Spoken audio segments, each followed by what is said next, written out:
बोले भगवान गणेश की जय। गणेश जी को हम लोग इसलिए याद करते हैं कि श्री गणेश करना रहता है। बहुत सारी कथाएं कहानी हैं, लेकिन आज एक विशेष प्रयोजन है जो आप गणेश जी देख रहे हैं। ये गोबर गणेश की एक कथा हम लोग सुना करते थे, लेकिन गोबर गणेश कैसे बनते हैं बहुत सारे लोग बनाते हैं देश भर में, मिट्टी के साथ में मिला के बनाते हैं। लेकिन ये मनोहर गौशाला खैरागढ़ और श्री पदम डाकलिया जी जो बनाते हैं, इसकी पद्धति जो है महीनों लगता है ये सिर्फ एक गणेश जी को बनने के लिए। क्योंकि ये जो गोबर होता है इसको सूर्योदय जब होता है सुबह के 7 बजे तक, तो 7 बजे तक ही जो है इसका जो लोई बनानी रहती है, जिससे आकृति बनती है, उसको धूप में दिखाना है। उसके बाद में फिर से अगले दिन धूप में दिखा के उसको सुखाना है।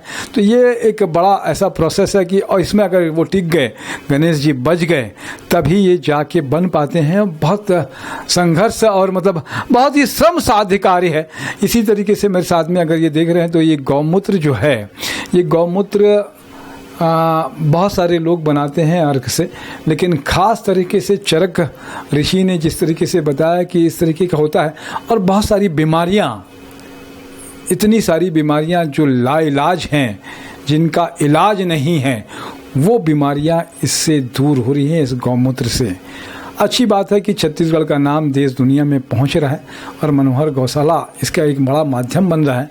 हमारे यहाँ के जो गौमूत्र हैं उसको प्रधानमंत्री आदरणीय श्री नरेंद्र मोदी जी तक भी पहुंचाने का काम यहाँ की जो राज्यपाल महोदया हैं उनके मार्फत, उनके द्वारा वहाँ तक भी पहुँच रहा है। निश्चित रूप से एक ऐसी अद्भुत चीज़ें छत्तीसगढ़ में मिलना और मनोहर गौशाला से मिलना बहुत ही अच्छी बात है।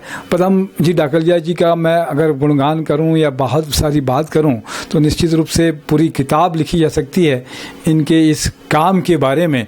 पदम जी बहुत बहुत स्वागत है आपका। आप बता रहे थे कि ये गणेश जी और ये जो उत्पाद बनाते हैं बड़े श्रम साध्य हैं, थोड़ा सा और डिटेल में बताएंगे। ये गणपति जो है अपन वेदों में पढ़ा है, गोबर गणेश, ये वास्तु वैदिक गणपति हैं जो प्रोसेस काफ़ी सनलाइट के प्रोसेस से होता है और महीने में एक बन पाता है।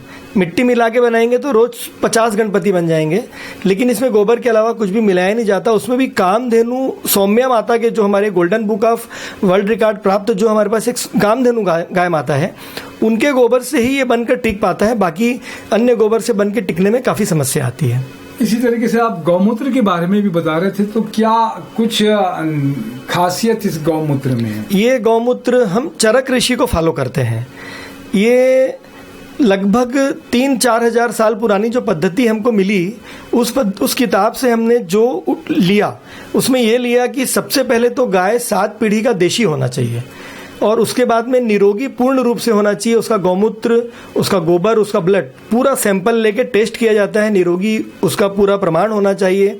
फिर शाम के 5 बजे उसको हम कुछ ऐसी औषधियाँ, जैसे औषधि में बेसिक हमारा नीम होता है, बाकी और भी 64 प्रकार की औषधियों में से अलग अलग औषधियाँ एज सीजन, ऋतु जो होती है, ऋतु के अनुसार वो औषधियाँ चलती है और वो शाम को खिलाने के बाद जब रात को गाय जुगाली करके उसको वापस खींचती है और सुबह जब 5 बजे वो पहला गौमूत्र छोड़ती है तो हम उसको कांच के बर्तन में कैच कर लेते हैं और उससे यह बनता है। तो ये बहुत कम गायें ऐसी होती हैं उनसे ये बनाते हैं, तो इसका इफ़ेक्ट जो है मानव शरीर में बहुत बढ़िया आता है और काफ़ी असाध्य रोगों में ये ठीक कर देता है।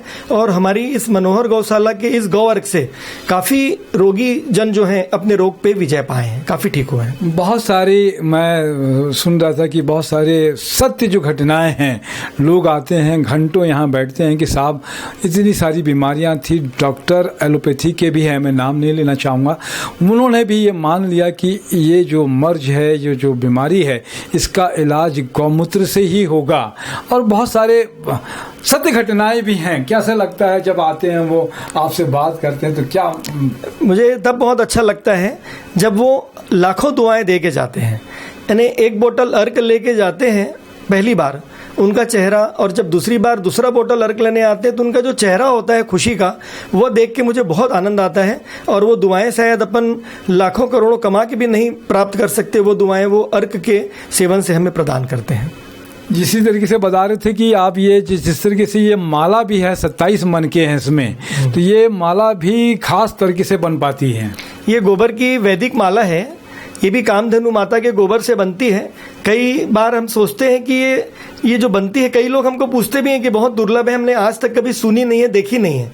लेकिन ये सब चरक ऋषि की किताबों से पढ़ के और जैसा जैसा हमको मिला, हालांकि बनती बहुत कम है, क्वांटिटी बहुत कम होती है, बट ये बनाते हैं, गुरु भगवंतों को भी पहले देने की कोशिश करते हैं और बाद में वैसे हमारे जितने सहयोगी जन हैं उन तक भी हम माला पहुँचाने का पूरा प्रयास करते हैं। गुरुजन से मुझे याद आया कि किस गुरुजन की कृपा आप पर बनी रहती है? छत्तीसगढ़ रत्न शिरोमणि महतरा पद विभूषिता मनोहर श्री जी महाराज साहब के दिव्य आशीष से यह गौशाला उन्हीं के नाम से है, मनोहर गौशाला के उन्हीं के नाम से यह चल रही है।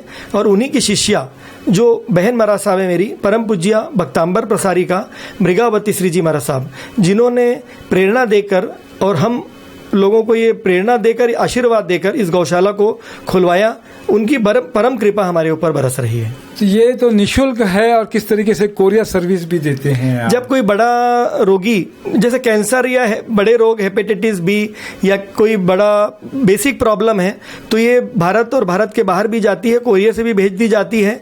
कोई चार्जेस ना अर्क का लेते हैं ना कोरियर का भी कोई चार्जेस नहीं लेते हैं। बस मन में यही भाव होता है कि अगले का यह रोग ठीक हो जाए, हमें बहुत सारी इससे मन की शांति प्राप्त होती है। ये आपका मनोहर जो है संस्थान मनोहर गौशाला खैरागढ़ के नाम से अगर कोई चिट्ठी लिख के डाल दे तो आप तक पहुंच जाएगी बात। फ़ोन आते हैं कि भाई हमको ये रोग है, तो अगर बड़ा रोग है तो हम पूरा फर्स्ट प्रायोरिटी बड़े रोग वालों को देते हैं, क्योंकि इसकी क्वांटिटी नहीं बन पाती है।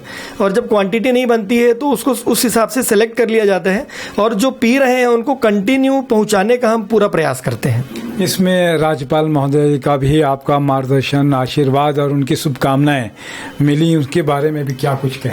आदरणीय महामहिम राज्यपाल माननीय अनसुईया उइके जी, जिन्होंने मुझे भाई बनाया, मैं उन्हें परम आदरणीय दीदी हैं वो, उनके आने के बाद उन्होंने इस गौशाला के लिए समझ लीजिए कि बहुत अच्छा आशीर्वाद दिया और इसे आगे बढ़ाने के लिए, इसके प्रचार को करने के लिए, यहाँ तक कि इसका आशीर्वाद उन्होंने आदरणीय प्रधानमंत्री नरेंद्र मोदी जी, आदरणीय राष्ट्रपति जी और सब तक यह चीज़ें वहाँ पहुँचाई गई। और पहुँचाई ही नहीं गई बल्कि उन्हें इसके लिए पूरा बताया गया कि हमारे प्रदेश में एक ऐसी गौशाला है जहाँ पे कामधेनु गौ माता है जो विश्व प्रसिद्ध है, विश्व में ऐसी गाय नहीं है।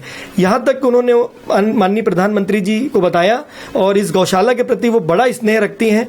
हमारे इस ऑफिस में, इस मुख्यालय में वो आकर भी गई हैं, गौशाला में भी आकर गई हैं और बहुत स्नेह देती हैं। मैं उनके स्नेह का जितना धन्यवाद करूँ उतना कम है। कितनी गाय मनोहर गौशाला में अभी हैं? मनोहर गौशाला में 300 से अधिक गौवंश की रक्षा हो चुकी है। 200 से अधिक वहाँ पर अभी गौशाला में गाय हैं और यह गौशाला जो है बहुत ही साइंटिफिक रूप से चलती है। हमारे यहाँ पे सबसे बड़ी बात यह है कि गौशाला में एक भी मक्खी नहीं है, एक भी मच्छर नहीं है और न हमारे यहाँ के गाय के गोबर में गंध है।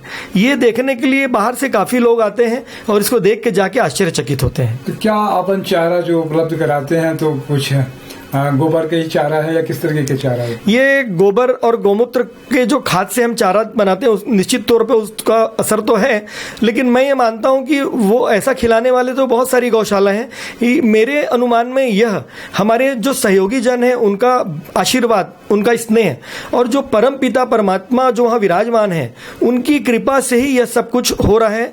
और ये दुर्लभ जो चीज़ें, गोबर में गंध नहीं आना, गौमूत्र का इतना अच्छा विस्तार होना, अर्क का रोगों पे काफी विजय पाना, ये सब हमारे परमात्मा की कृपा और गुरुदेव की कृपा से संभव हो रहा है। ट्रस्ट में कौन आपके सहयोग करते हैं? सर, ट्रस्ट में हम 5 ट्रस्टी हैं।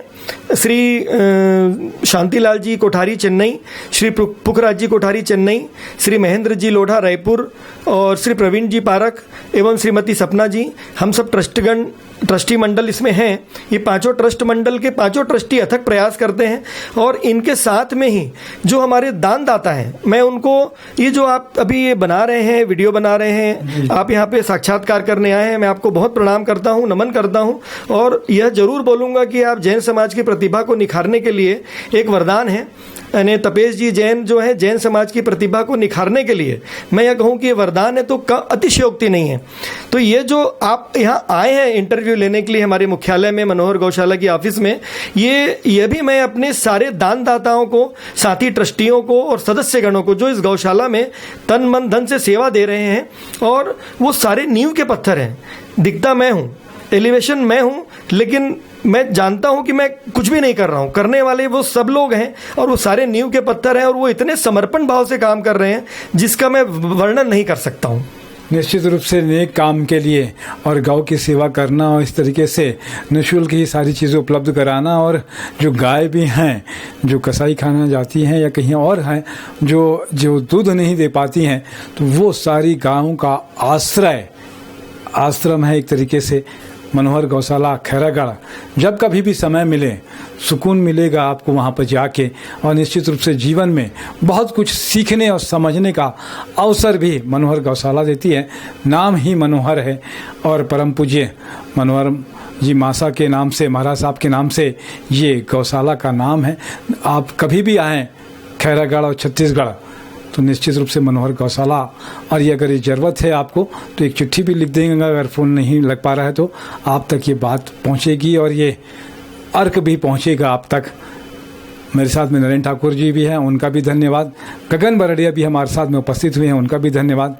जय जोहार, जय छत्तीसगढ़।